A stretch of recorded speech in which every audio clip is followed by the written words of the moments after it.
va rentrer maintenant dans une séquence, on va dire investigation. Je ne sais pas si beaucoup d'entre vous ont entendu parler de ces grosses affaires à l'échelle mondiale, comme les Panama Papers, les Malta Files, les Implant Files. Toutes ces enquêtes, on va en parler, et surtout on va parler maintenant des conditions dans lesquelles elles ont pu sortir, les conditions dans lesquelles les journalistes les ont produites et fabriquées. Parce que la question que l'on doit se poser et que l'on va se poser cet après-midi avec nos intervenants que je vais vous présenter, c'est de savoir comment on peut aujourd'hui, à l'heure de la mondialisation de l'économie, enquêter efficacement. Est-ce qu'on peut facilement s'allier pour enquêter? Et quand je dis s'allier, ce n'est pas uniquement des médias français, c'est des médias français qui s'allient avec des médias étrangers, parfois de plusieurs pays. On va débattre de tout ça avec 4 invités que je vous présente rapidement. Donc Zeynep Sentek, welcome on board. Bonjour.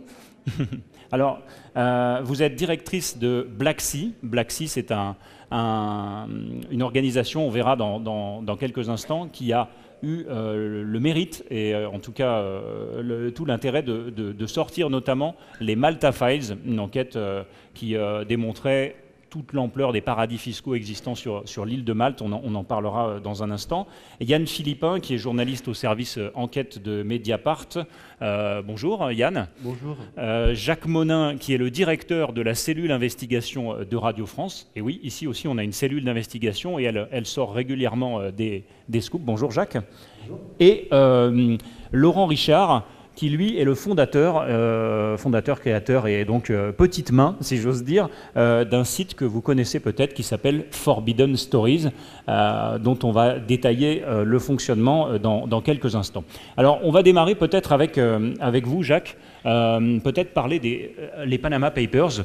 Donc, les Panama Papers, c'est une enquête qui a été révélée au grand public en avril 2016. Radio France faisait partie des médias qui ont enquêté sur ce dossier. Alors non, après. Pardon ? Après. Les Paradise Papers. Racontez-nous un peu déjà la genèse. Comment est-ce que tout d'un coup, à cette époque-là, alors qu'on est un média réputé, qui a pignon sur rue, Radio France, on est contacté par d'autres structures et puis on se met à enquêter sur quelque chose qui est d'une ampleur considérable. Alors en l'occurrence, on n'a pas été contacté, c'est nous qui avons contacté. C'est-à-dire que ce projet, il est né à la fois d'une frustration et d'une construction. La frustration, c'était que justement, vous évoquiez les Panama Papers, on n'était pas dedans au moment des Panama Papers. Et on a découvert ça, et ça a été un choc énorme. Sauf que les seuls qui étaient dépositaires de ces informations, c'était le journal Le Monde, c'était Première Ligne, à travers la télévision. Et nous, on n'avait pas ces infos, et personne ne les avait. Donc on en était réduit à commenter en fait des informations qui étaient diffusées par un autre média qui avait travaillé pendant une douzaine de mois sur le sujet, et donc on était complètement handicapés. Et c'est là qu'on s'était dit, c'est pas possible. Enfin, je veux dire, sur ce type de sujet, il faudrait que nous aussi, on soit associés à un consortium où on puisse embarquer dans ce bateau-là. Et donc, j'avais approché, à l'époque, c'est l'ICIJ, c'est le Consortium international des journalistes d'investigation. Je les avais rencontrés, c'est quelque chose qui a pris beaucoup de temps d'ailleurs, il a fallu qu'on apprenne à se connaître, etc. Et c'est eux au final qui ont dit, ok, on accepte votre candidature et vous rentrez dans le consortium. Et donc on a fait partie de cette nouvelle aventure, ce nouveau projet qui était celui des Paradise Papers. Et ensuite on a continué, puisqu'ensuite on a développé le projet qui s'est appelé les Implant Files, qui est un projet complètement différent, mais on pourra en parler si vous voulez après. Mais l'intérêt de ce genre de choses, pour revenir au cœur du sujet, c'est qu'il n'y a pas que l'économie qui s'est mondialisée. Il se trouve que là, on est effectivement sur des questions d'évasion fiscale, mais je pense que, c'est quasiment l'ensemble des grands sujets aujourd'hui qui se sont mondialisés, donc qui nécessitent une approche mondiale, donc de consortium. Et 2, il y a une somme d'informations maintenant, notamment à travers le numérique, qui fait que sur un certain nombre de projets, si on est seul, on ne peut pas y arriver. Sur les Paradise Papers, on avait 13 millions, c'était une fuite de données qui était à l'origine du projet. Il y avait 13 millions de fichiers qu'il fallait étudier, 13 millions de fichiers, tout seul, on ne peut pas y arriver. Quand on se met à 300, c'est beaucoup plus simple. Et quand chacun dans son pays va chercher les clients, c'est-à-dire les suspects ou les personnes qui sont concernées par le sujet de son propre pays et qu'on s'associe, chacun dans son pays peut sortir des informations qui ont du sens par rapport à l'environnement dans lequel on est nous. Mais juste, et puis j'arrête là-dessus, mais moi je crois vraiment à l'intérêt de ce type de projet aujourd'hui, parce que quand je disais il n'y a pas que l'économie qui est mondialisée, pour faire simple, dans les années 80, je veux dire, le journalisme d'investigation, c'était les affaires politico-financières. C'était Edoui Plenel qui travaille avec Georges Marion sur l'affaire Greenpeace, c'était ces trucs-là. Et le Graal du journaliste d'investigation, c'était d'épingler un politique. Enfin, je veux dire, ça l'est toujours, quelque part, puisqu'on est un peu les chiens de garde de la démocratie et du pouvoir politique. Mais aujourd'hui, il n'y a pas que ça. Enfin, la crise de 2008 est passée par là. Donc, tous les sujets qui touchent à la banque, à l'évasion fiscale, sont devenus des sujets majeurs. Mais depuis, on a maintenant les problématiques environnementales. On le voit aujourd'hui. Enfin, et ça, Laurent pourra en parler aussi. L'environnement, maintenant, c'est pas... voilà, le nuage de Tchernobyl ne s'arrête pas aux frontières. Donc les problématiques environnementales, elles sont mondialisées. Exactement. Enfin, un peu moins loin. Mais... et maintenant, on a même les problématiques numériques, puisque avec les GAFA, toutes les données circulent d'un pays à l'autre. Moi, quand je tapote sur mon téléphone portable, tout part à la Silicon Valley. Et donc... on est dans quelque chose qui est maintenant tellement interconnecté, et pas seulement économiquement, que si on ne s'associe pas à plusieurs, il y a des sujets qui sont des problématiques maintenant planétaires qu'on ne pourra jamais décrypter, qu'on ne pourra jamais traiter comme elles le méritent. Et pourtant, alors Yann Philippin, vous représentez Mediapart. Bon, Mediapart reste un média qui a été associé à la découverte d'affaires comme les Malta Files d'ampleur, on va dire, internationale. Mais vous continuez à sortir des informations, tout comme la cellule de Radio France. Alors, quel est l'intérêt et comment est-ce qu'on travaille à la fois d'un côté pour des affaires, on va dire, à caractère national et d'autres internationales? Comment ça se répartit et comment est-ce qu'on s'y prend? Alors moi, je passe à peu près 80% de mon temps donc, à travailler en fait, pour un consortium qui s'appelle l'EIC, auquel Zeynep fait partie aussi. Alors il y a deux, pardon, voilà. Je précise juste pour les gens qui sont néophytes, parce que effectivement Jacques a parlé de l'ICIGE. Donc l'ICIGE, c'est un consortium qui est basé mondial, aux États-Unis, voilà. Mondial, qui est né en 97, et il a son pendant, si j'ose dire, européen, qui est l'EIC, auquel vous appartenez. Voilà, qui a été créé fin 2015. Qui est beaucoup plus petit, il y a seulement une dizaine de médias contre, je crois, c'est plus de 200, non, maintenant, la ICIG, ouais, c'est un peu plus de 200, voilà. Donc c'est un consortium, je vais dire, un petit peu commando. Le scoop, je vais dire, le plus célèbre qu'on a sorti, c'est les Football Leaks, dont vous avez dû entendre parler, donc avec une saison 1 en 2016 et une saison 2 en 2018, il y a exactement un an. Donc là, c'était 2 ans de travail. Et en fait, nous, on a un petit peu 2 piliers. Le premier pilier, c'est la même chose que l'ICIG, c'est-à-dire les leaks. Les Football Leaks, c'était plus de 20 millions de documents, 3500 gigaoctets. Donc là, c'est exactement la même logique que ce que vous disiez, Jacques. C'est absolument impossible de tout traiter tout seul. Donc voilà, on s'allie pour être plus fort et pour passer, au total, on a passé plus de 2 ans donc, à examiner toutes les données des Football Leaks. Et comme on est un consortium plus petit, on se connaît tous, c'est-à-dire que le cœur du consortium, c'est, je dirais, une quinzaine de journalistes, donc dont moi pour Mediapart. On fait aussi des enquêtes plus petites, ce qu'on appelle un peu les quick and dirty stories, donc les histoires sales et rapides. Qui, par exemple, une de celles qu'on a fait, qui a fait un petit peu de bruit en France, c'est l'évasion fiscale du groupe Kering. Donc, vous connaissez Gucci, Yves Saint Laurent, etc. Donc, 2,5 milliards d'euros d'impôts évadés. C'est la plus grosse affaire d'évasion fiscale qui frappe une entreprise française. Et donc là, c'était un montage, donc une entreprise française, mais avec des marques en Italie, un montage qui passait par la Suisse. Et là, on a créé une petite équipe d'enquête où on était 4 ou 5. Et ce qui était super, c'est qu'on a pu couvrir tous les pays couverts par l'enquête. Donc moi, j'ai fait le volet français. Mes camarades italiens se sont occupés de Gucci. Les amis suisses sont allés voir les sociétés écrans en Suisse. Il y avait aussi une société offshore aux Pays-Bas. Donc nos amis néerlandais sont allés frapper à la porte de la secrétaire qui leur a dit « Non, mais si je vous parle, je pars mon boulot, c'est pas possible, etc. » Et comme ça, en un temps relativement court, en l'espace de 3 semaines, on a pu sortir finalement une très grosse affaire d'évasion fiscale parce qu'on sait se mobiliser aussi sur des enquêtes plus petites, plus ponctuelles. On va créer un espèce de commando de choc qui va rassembler uniquement les pays concernés. Et ensuite, quand c'est fini, on propose le papier à tous les membres du consortium qui peuvent le publier ou pas s'ils le souhaitent. Zeynep Sentek, vous avez travaillé plus particulièrement sur, on va dire, le volet turc des Malta Files. Vous avez travaillé notamment avec Mediapart, enfin en tout cas à travers le consortium. Pardon ? On a fait ensemble ce projet. Comment est-ce que, au départ, on donne sa confiance comme ça, parce que c'est pas évident, hein, on est quand même dans un métier où nous, les journalistes, nos sources d'information, et inversement, on ne donne pas sa confiance du jour au lendemain, on ne livre pas des infos. C'est le fait qu'il y a un consortium avec, entre guillemets, une garantie, un label de sérieux, j'allais dire de professionnalisme, qui fait qu'on échange sans sourciller comme ça rapidement des informations avec des médias étrangers qu'on ne connaît pas. Thank you. Sorry, I don't speak French. It's like a crime here, I know, but it's not a problem. So I manage this website called blacksea.eu. Donc oui, effectivement, je gère blacksea.eu, un petit site sur lequel on fait de l'enquête effectivement, et on participe au réseau EIC. Nous sommes le plus petit partenaire. Comme ça, on travaille avec Le Spiegel, Le Soir, Mediapart et d'autres. Alors la confiance, oui, je crois qu'elle découle aussi des relations personnelles. On a déjà évidemment ces arrangements que les groupes de presse signent quand ils rejoignent le consortium, protégeant les données, avec des articles très précis qui définissent les relations entre les différents partenaires et avec le consortium. Mais je crois réellement que la confiance découle des relations personnelles que l'on établit au fil des ans avec d'autres journalistes, par exemple avec Yann.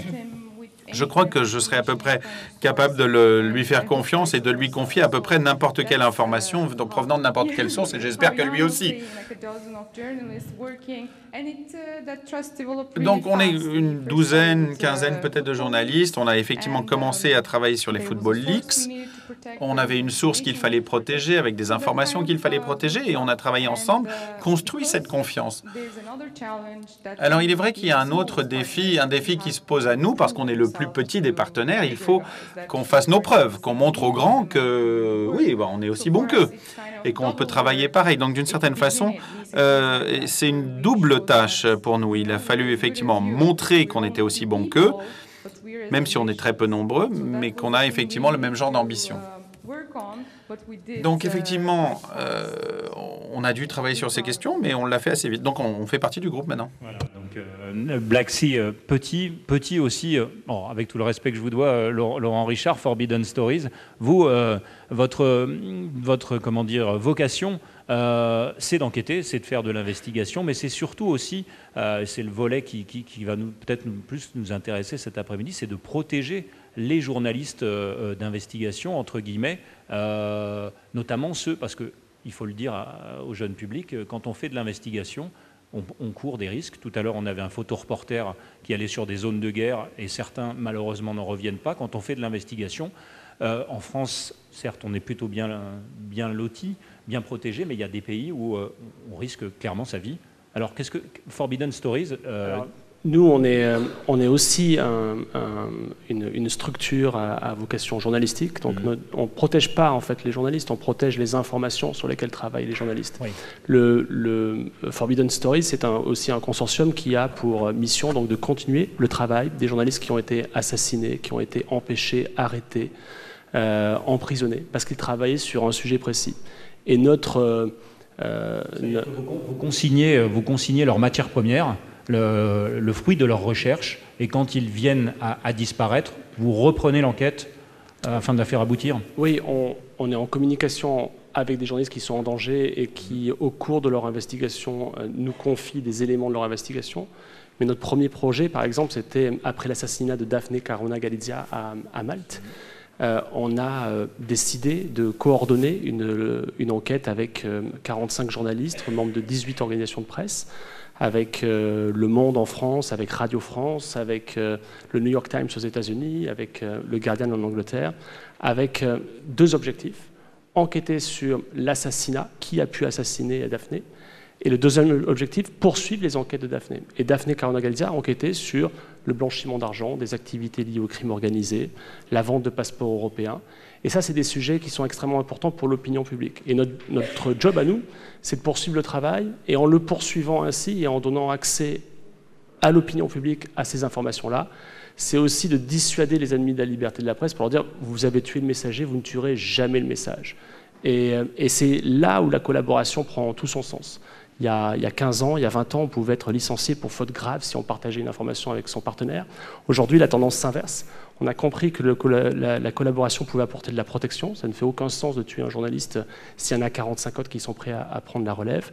Et surtout, ça permet de produire une information plus précise, d'avoir beaucoup plus d'impact, et dans une économie parfois difficile du journalisme, de rassembler les moyens pour enquêter sur des enquêtes qui peuvent coûter très cher et qui sont très longues à produire. Si on vous écoute, on a l'impression qu'aujourd'hui, enquêter tout seul, dans son coin, l'image d'Épinal du Tintin reporter ou du journaliste solitaire, elle n'a plus lieu d'être en 2019. Si on veut sortir des infos sensibles. Ça dépend des sujets. Je pense que ça dépend des sujets. Si, ça existe encore. Mais c'est vrai que sur certains sujets, ça devient extrêmement difficile. Et puis, on revient toujours à la question de la transversalité de ces sujets. Nous, maintenant, on a beaucoup adopté, parce que c'est vrai qu'on aime bien fonctionner sur le mode collaboratif, et on aime bien adopter des collaborations, j'allais dire, à géométrie variable, en fonction des projets aussi. C'est vrai qu'avec Laurent, on était sur le projet qui touchait à l'extraction minière, et on a pu faire des choses, parce qu'il faut aussi que l'éditorial des uns corresponde à l'éditorial des autres, mais on trouve des biais pour faire fonctionner les choses. Mais je vous donne un exemple. Il y a quelques mois, il y a une journaliste de l'Obs qui est venue nous voir avec un disque dur, en nous disant, voilà, j'ai récupéré, c'est ce qu'on a appelé les Dubai Papers. J'ai récupéré le contenu des serveurs d'une boîte qui s'appelle Elin, qui est une gigantesque blanchisseuse d'argent, dont le siège est situé à côté de Dubaï. Et elle me dit, moi, je sais traiter ce genre de trucs, mais je n'ai pas l'expertise de l'extraction des données, du travail sur les données. Je ne sais pas faire. En revanche, vous avez bossé sur les Paradise, vous êtes à l'ICIJ, vous avez une petite expérience là-dessus. Est-ce qu'on ne peut pas faire un truc ensemble? Et on a monté un petit consortium, on était 4. Donc, il y a un journaliste du Temps en Suisse qui s'est associé avec nous parce qu'il se trouve que le patron de Elin était un Suisse, un prince. Donc, ça intéressait la Suisse. Il y a un journaliste de France 3 à un moment donné qui a voulu faire un documentaire aussi sur cette affaire, donc qui a appelé Caroline, on s'est mis d'accord, on a décidé de travailler ensemble.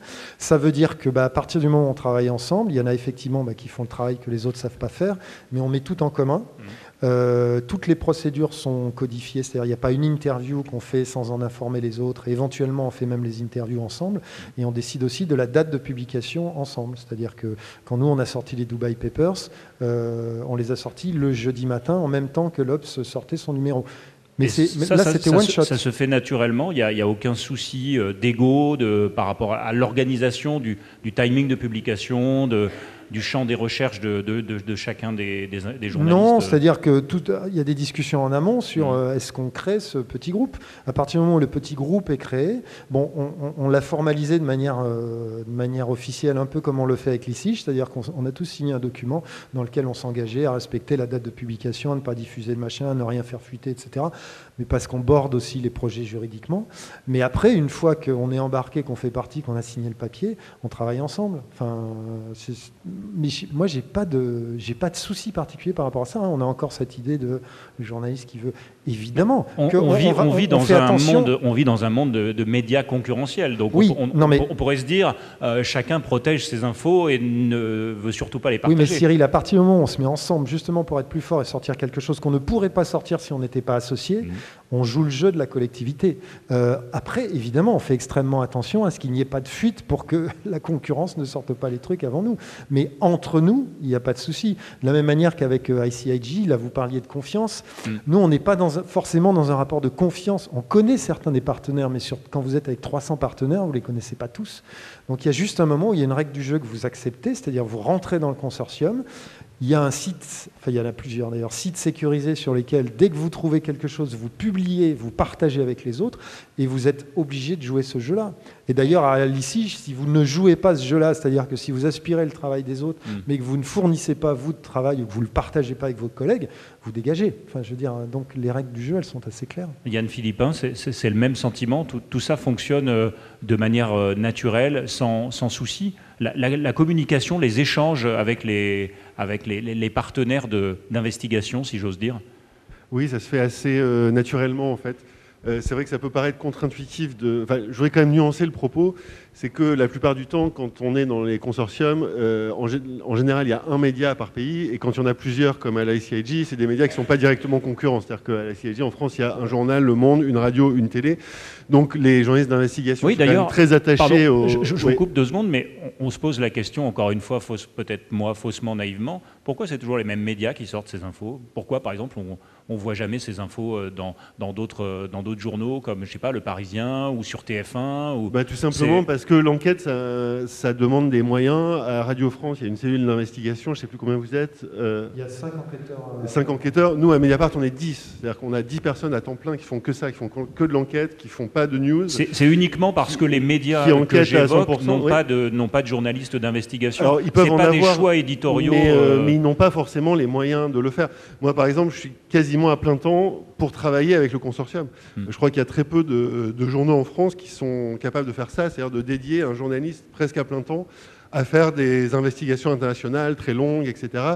Pour vous donner un exemple, les Football Leaks, pour chaque saison, c'était 7 mois de travail. C'est-à-dire que, et nous, on était 3. C'est-à-dire que Mediapart a mis 3 personnes à plein temps qui n'ont pas écrit une ligne pendant 7 mois. Donc évidemment, c'est quelque part un sacrifice pour le journal. Et dans énormément de médias, dans la plupart des médias, c'est pas possible. On vous dit, tu dois rendre ton papier tous les jours, tu vas pas passer 7 mois sans écrire. Voilà. Donc c'est aussi parce que il faut qu'il y ait des journaux qui aient à la fois la culture et les moyens de faire ces grandes enquêtes. Et puis dans les consortiums, il n'y en a pas 36 en France non plus. Enfin, je veux dire, Mediapart fait partie de l'OIC. Nous, on est effectivement à l'ICIG. Après, vous avez Le Monde. Mais voilà. Il faut du côté du consortium, il faut aussi du temps et des moyens pour coordonner. C'est-à-dire qu'on ne peut pas avoir 3000 partenaires. Il faut vraiment... nous, on passe notre temps à faire en sorte que tout le monde dispose du même niveau d'information, tout le monde ait accès à la plateforme qui est chiffrée pour à diriger l'investigation, à éditorialement avancer sur telle piste et à faire en sorte que tel partenaire soit raccord avec la piste de tel autre. Et il y a aussi un temps qui est dédié à l'harmonisation un peu juridique, où tout le monde s'accorde un peu sur qu'est-ce qu'on peut dire de tel ministre. Est-ce qu'on peut dire qu'il est corrompu? Est-ce qu'on peut dire qu'il est accusé? Est-ce qu'on peut dire... Et donc ça, c'est extrêmement... Il y a tout un travail, j'imagine, avec les services juridiques aussi derrière, sur ce qu'on peut écrire, ce qu'on ne peut pas écrire. Et c'est puis c'est vrai, ce qui a été dit est très important. Il faut savoir que ce type d'enquête, c'est ça va en gros de 5-6 mois à 12 mois de travail, hein, je veux dire, à temps plein. Donc... faut pouvoir le faire. Et même ici en interne, des fois, ça n'est pas simple. Quand on explique, nous, en rédaction, on a bossé 10 mois sur un truc qui fait 3 jours d'antenne. Moi, je me suis vu aussi déjà objecter. Tu gaspilles 6 mois pour 3 jours. Enfin, je veux dire, le rapport qualité-prix ne vaut pas le coup. Donc, c'est aussi un combat de tous les jours, hein, d'investiguer. Et ce qu'il faut dire aussi, c'est que tous les sujets ne méritent pas une collaboration journalistique. C'est clair qu'il y en a de plus en plus. Il y a de plus en plus de consortiums. L'onde de choc est toujours un peu plus forte.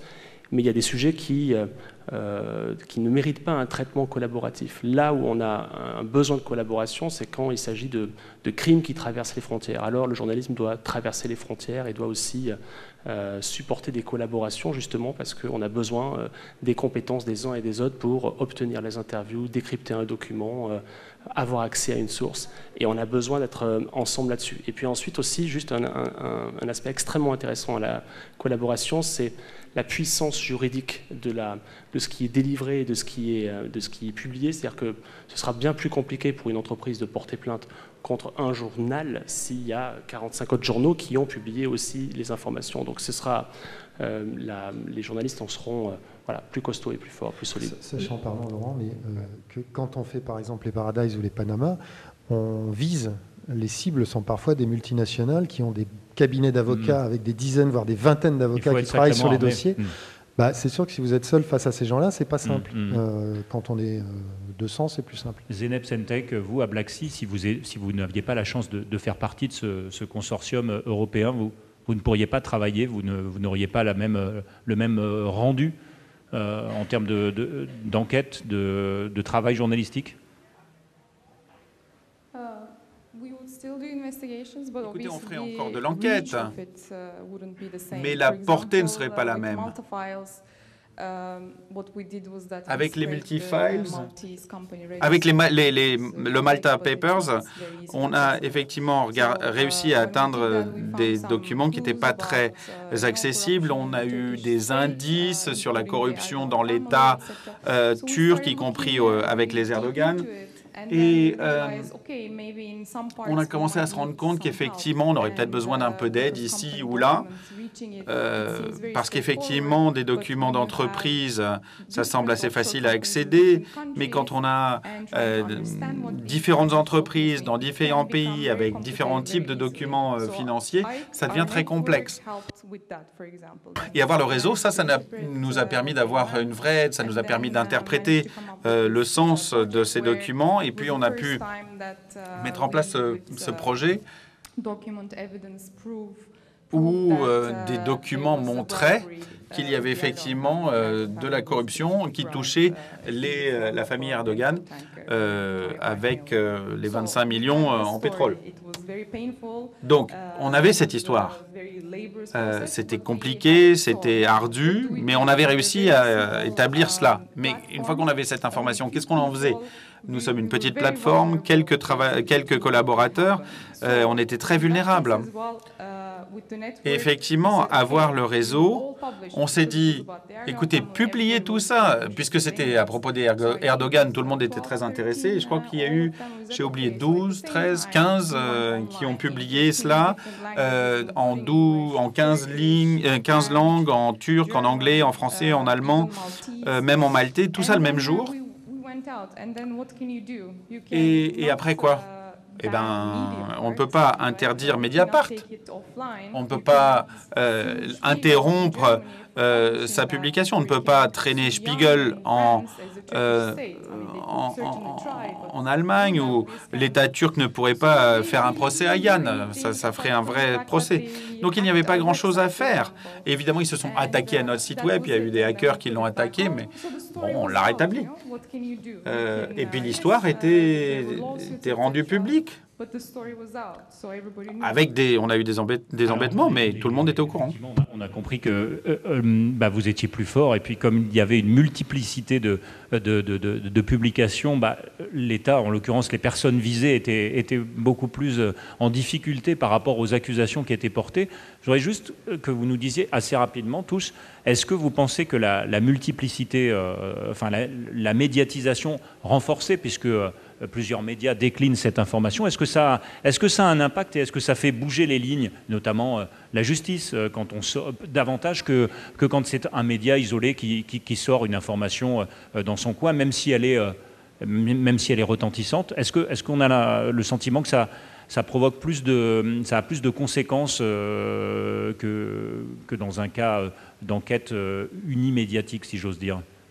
Oui, je pense que ça se voit, ça s'est vraiment vu avec les Football Leaks, où il y a eu des enquêtes judiciaires qui ont été ouvertes dans plusieurs pays. Vous avez peut-être entendu parler de la condamnation, par exemple, pour fraude fiscale de Cristiano Ronaldo, qui était notre client, j'allais dire, le plus célèbre. Donc, il a été condamné à cause des informations qu'on a révélées dans les Football Leaks. Il y a aussi une enquête judiciaire qui a été ouverte en France. Et très récemment, même une enquête judiciaire européenne. C'est-à-dire que le parquet financier français a obtenu une partie des données de la part du lanceur d'alerte des Football Leaks et a partagé ces données en fait avec les procureurs d'autres pays européens, exactement de la même manière que nous on a partagé ces données entre journaux. Et si tout va bien, il va y avoir une enquête européenne, donc sur l'ensemble du monde du football européen, qui va être créée grâce aux documents. Et ça, évidemment, ça n'aurait pas été possible si on n'avait pas fait tout ce travail de débroussaillage tous ensemble. Jacques Monin. Alors, sur les Panama Papers, on sait qu'il y a eu de nombreuses condamnations qui ont suivi, pas forcément en France d'ailleurs, mais en tout cas il y en a eu beaucoup. Sur les Paradise Papers, je sais que la cellule de dégrisement, c'était la cellule de régularisation de Bercy à l'époque, engrangeait pas mal d'argent de personnes qui à la suite de ça se sont déclarées alors qu'elles ne l'auraient pas forcément fait. Et on a contribué à régulariser la situation de Jean-Jacques Hano, puisque au cours de notre enquête, comme on le fait toujours, on a informé Jean-Jacques Hano de ce qu'on avait trouvé avec une liste de questions en lui proposant une interview. Il a refusé, il n'a pas refusé, il était en tournage au Canada à ce moment-là de l'affaire Harry Kéber.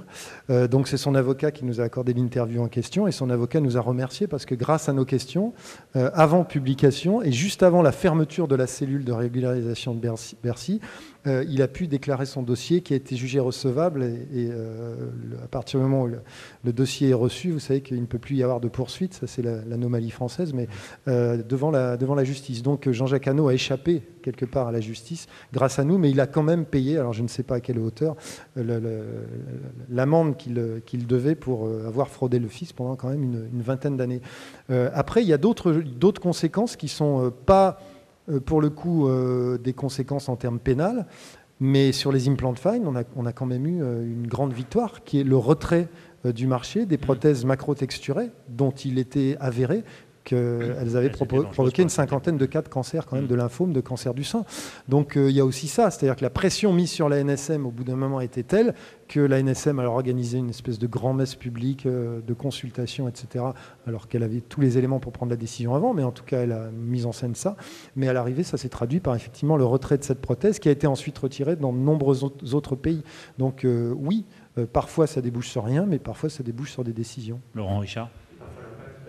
Simple, l'impact, c'est parfois que l'information puisse sortir. Quand on a publié notre enquête Green Blood, où on a travaillé en partenariat avec des journalistes au Guatemala, l'information a pu sortir. Sans une collaboration internationale comme ça, même en Inde ou même en Tanzanie, ça aurait été plus complexe pour les journalistes locaux de sortir tout seul une information qui était extrêmement sensible, risquée, qui pouvait causer des poursuites judiciaires. Et parce que justement il y a un groupe derrière, du coup l'information peut sortir. Donc ça c'est clairement l'un des premiers impacts. Un deuxième impact, c'est quand on appelle un service de presse et qu'on explique qu'on n'est pas 1 mais 45 et qu'il y a une collaboration mondiale, forcément la réaction du service de presse est un peu différente quand on formule une demande d'interview. On ne l'obtient pas forcément à chaque fois, mais en tout cas il y a un effet d'ouverture de porte parfois qui peut être intéressant. Allez, il nous reste... Pardon. Un impact politique. C'est-à-dire que si on prend par exemple le sujet de la fraude fiscale, il y a, je sais pas, peut-être 15 ans, frauder le fisc, c'était presque à la mode. C'était, vous savez, l'esprit gaulois, c'est pas grave, tout le monde le fait, on planque l'argent.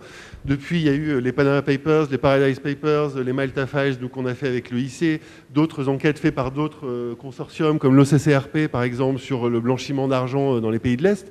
Et on voit que ça a eu un impact politique. Il y a eu des commissions d'enquête du Parlement européen, il y a eu des réformes de la taxation des multinationales, vous avez dû entendre parler, des procès contre Google, etc., contre toutes ces grandes multinationales-là. Et même si c'est loin d'être parfait, même si toutes ces grandes entreprises sont loin de payer autant d'impôts qu'elles devraient aujourd'hui, le sujet est sur la table, les politiques sont en train de s'en saisir et ça progresse petit à petit. Alors certes pas assez vite, mais s'il n'y avait pas eu toutes ces enquêtes collaboratives qui avaient mis ce sujet de la fraude fiscale sur le devant de la scène, il n'y aurait pas eu les progrès qu'on a eu là-dessus ces dernières années.